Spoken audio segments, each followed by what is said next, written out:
We're just working away on new album and stuff, but anyone that knows the band knows that we were last year a 6-piece, and what's sort of happened is we had a violinist. She's still playing on the studio release for the new album, but at the minute she's a new mother, so she can't commit to any touring or any gigs cross waters or anything, but she'll certainly get up and play with us the odd time, like.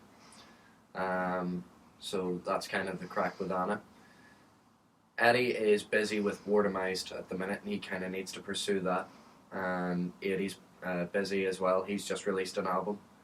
So at the minute, it's just the three of us. We did have Maddie playing guitar for us as well, but he can't do it at the minute. He's just busy. He's flat out into jiu-jitsu and stuff, so he's away doing tournaments and whatever else.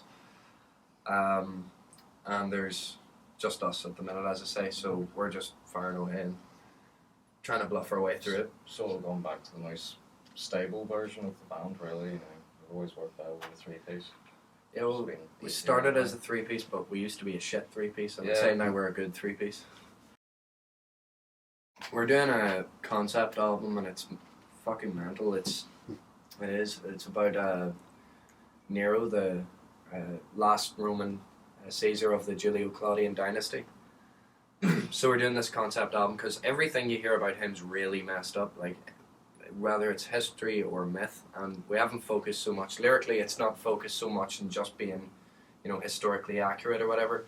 Sometimes there's myths and folklore that came, that were just cool stories and just fitted perfectly for a metal song, So we've went absolutely mad on it. There's going to be a pile of cool guests on it as well, and obviously Anna's going to be playing on it. And we're hoping to record it analog, actually, because with doing a 3-piece thing, there's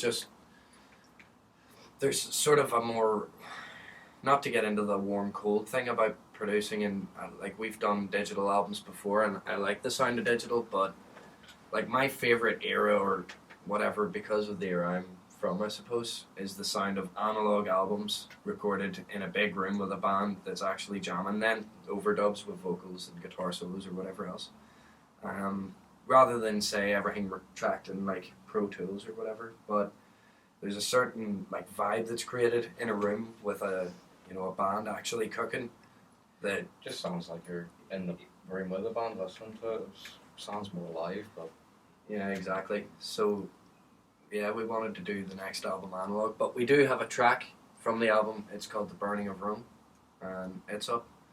And if you want to hear the kind of stuff we're going to be doing on the album, that's very close. That's like a teaser. But that was recorded in Einstein Studios with Frankie McLeay, who we did the last Acid Age album with. And it's a wicked studio. But for this one, we just want more of a warmth on it and just more of a vibe created where the band's actually, as I say, like cooking in the room. And some of the best, like music, especially in thrash metal, that genre. I love the sound, as I say, of analog albums recorded and then pressed onto CD. Like, do you know if you get like the unremastered version of any thrash album, like it just, vinyl's not my era, so I'm not as big a fan of it.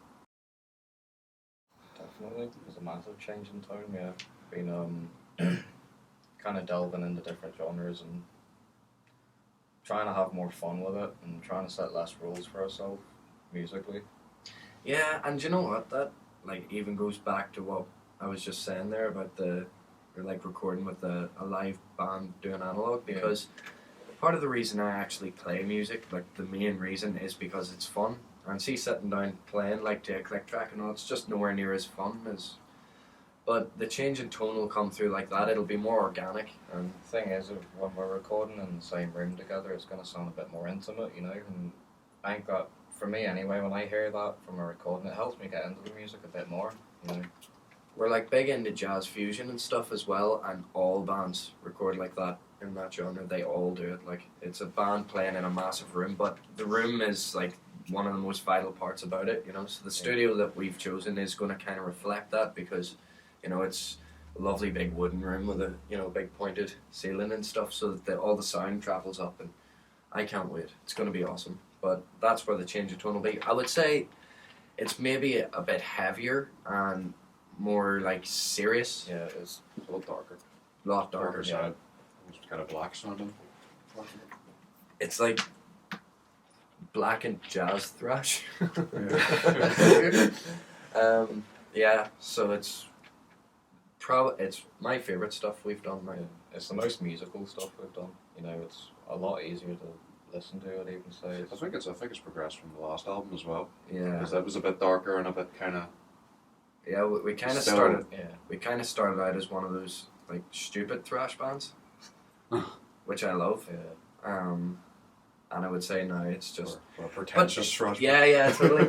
But like it's not on purpose. It's just the way you write. Obviously, most musicians, like growing older, you just listen to different stuff, and you start sampling wee bits of everything, don't you?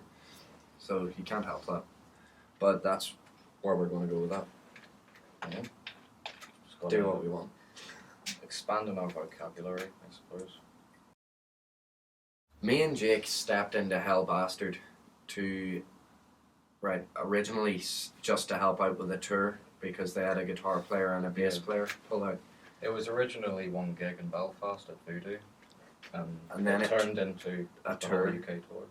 And then somewhere along the line it just turned into more gigs.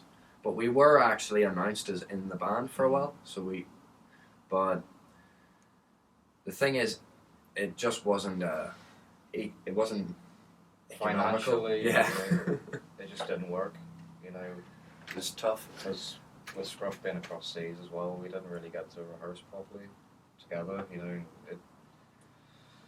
it just didn't feel 100% right. You know, in that sort of sense. Yeah, but we had an awesome time. I've made a lot of friends on those tours and stuff. Yeah, it was great. It was always good gigs as well. There wasn't a bad gig. Like Warzone Centre. the Warzone Centre was a fucking brilliant gig. It was a brilliant 2 songs. It was. Those ones are my favourite actually. It was great hearing the fire alarms and the pauses. Yeah. Da-na-na-na, wee, wee, wee, wee. You just fade away scrapping as well that day, weren't Yeah. you? What a day. Strolling in at 11 o'clock with a bus nose. Let's do this. Yeah, that was a controversial one, wasn't it? Basically what we're trying to get across now is, yes, we are back to a 3-piece. Yes, the album's going to have loads of guests, but it really all is about the live sound of the band at the minute. Yeah. So what we want to do is just make the most organic, like hilariously riffy. There's like 7,000 riffs on the new album. That they always change every fucking practice. But it's just to make really riffy, good music, just to have fun doing it, record analog just so that you can get the band in the room and enjoy it, and that'll show. And once we start gigging the material, we're ready to gig any of it now, really, but a bit more work to do with regards to preparing for the studio, a bit of pre-production and stuff to go into. But yeah, that's pretty much, I'm happy enough.